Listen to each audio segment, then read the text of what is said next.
ఈ AI evolution వలన ప్రతి ఇండస్ట్రీ అగ్రికల్చర్ దగ్గర నుంచి ప్రతి ఇండస్ట్రీ ఎక్కువ టెక్నాలజీతో మోర్ ఇంటిగ్రేషన్స్ పెరగటం వలన ఒక రకంగా ఇండైరెక్ట్గా ఐటీ ఎంప్లాయీస్కి జాబులు పెరిగే అవకాశం కూడా ఉంది.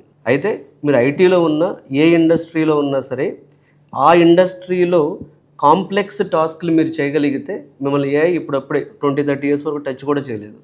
మీరు ఓన్లీ సింపుల్ టాస్క్లు, రిపిటేటివ్ టాస్క్లు, రెడెండెంట్ టాస్క్లు చాలా ఈజీగా సాల్వ్ చేసే వర్క్లో కానీ మీరు ఉంటే మీరు ఏ ఇండస్ట్రీలో ఉన్నా సరే మిమ్మల్ని ఏఐ అనేది మీ జాబ్ని రీప్లేస్ చేస్తుంది.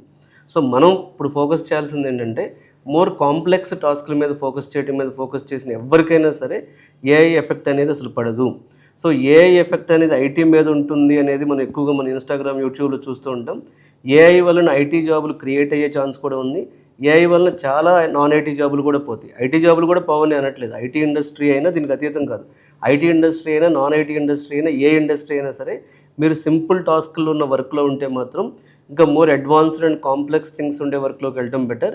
సో దీనికి ఒకే ఒక్క దారి అప్స్కిల్లింగ్. అంటే మీరున్న ఏరియాలో ఇంకా కాంప్లెక్స్ థింగ్స్ ఏంటి, ఇంకా ఎఫెక్టివ్గా వర్క్ ఎలా చేయొచ్చు అన్న అప్స్కిల్లింగ్ అనేది మనం కంటిన్యూస్గా చేస్తే ఎవరికి ఏ ఇబ్బంది ఉండదు.